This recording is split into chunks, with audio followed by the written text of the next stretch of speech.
waliwo agambye nti akoze buli kimu naye tafumbirwa. Kabuuzo katono nyo wali otuuseko wendi wali otuuseko wa Ssenkulu Namma. Abantu bakozesa nnyo ekigambo ntambudde naye nga mutambulidde mbalwadde bannammwe ng'ate abalwadde bannammwe era be baagala babajjanja. Kakati waliwo ekigambo ekirala oli kyayogedde nti obukko mu lubaale kyeki. Bassebo ne banyabo mubeera alati nnyonnyola bukko sigenda kuddamu.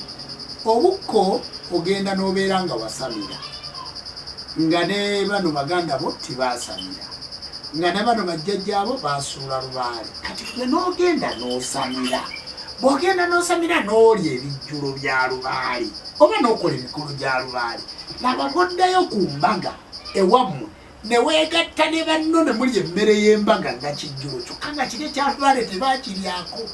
Awo obukko buba bumaze okujja. Kye bayita obukko mu Luganda ye muntu gw'otakyalya naye akuboola nti nina obukko ne Ssenkulu Namma alina kye yankola takyayinza kufumba mmere n'engiryako oba n'enkola ki. Kakati obukko obwo obusobu ne bubeerawo. Kakati gwe n'ojjooba nga lubaale baamusitula ne bamutwala ku nsiko n'agenda n'abefuna naddiro.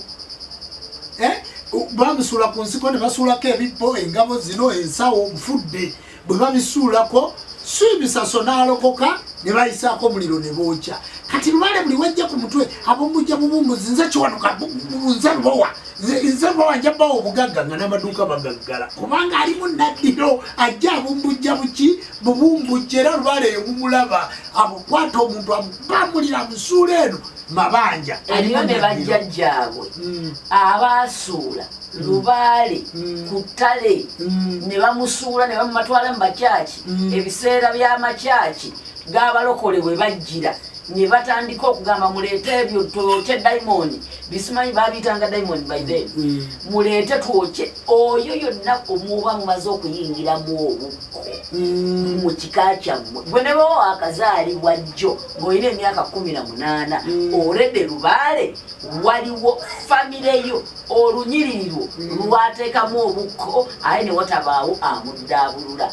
Eriyo kyotugamba bangi mutugamba nze banange nasamira oluusi mugenda kuba Ssenkulu abatali batuufu nga naye mwennyini yeetaaga kusamiza ate gwe n'ogenda ewa Ssenkulu oyo nga tosanze Ssenkulu nga Jjajja Jjumba. Ate ne Bassenkulu abo mama babalabe oyinza okusanga omusawo ng'anywa omwenge tava mu bbaala n'empale ng'azifukamu. Kati ffe tuli ono Ssenkulu ze ndinangu naye tetunywa mwenge. Naye nga ssebo mukulagula emmandwa bwe mulinnyako naye kati agenda kukolera ki nga naye yennyini yeeremererwa kati agenda kukolera ki. Oyinza okusanga omusawo n'omusanga nga n'omukazi awakati wali ye gwawasa yaanoba yagenda kakati agenda kukolera ki. Mbalaba wano mugenda mbasawo era nga abasawo abo b'amaanyi naye nga n'obufumbo bwafumbira omusajja emyezi kakati ate gwe n'ogenda osabeyo omufumbo era waabeyo ensonga ye naye nga y'okufumbirwa kwa mulema.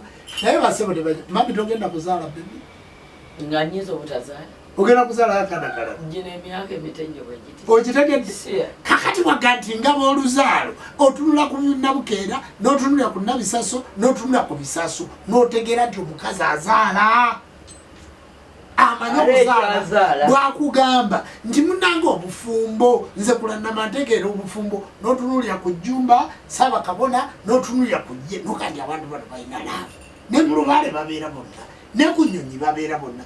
Bwakugamba nti nga b'obugagga n'otunula mu lujja n'olaba Land Cruiser n'olaba pickup n'otunulira amaka n'otunulira amayumba nokandi ekituufu abantu bano bagagga. Bwakugamba nti nga b'omukisa nakandi Namma ekituufu alina omukisa.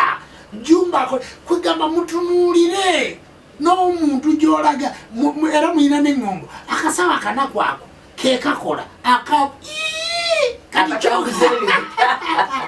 kyokaba nti ye Jjajja yamuwa kubeera munaku si muntu nti obugagga buba bwa mmotoka oba obugagga buba bwa mayumba naye omuntu omulaba ng'aliikako ategeerekeka.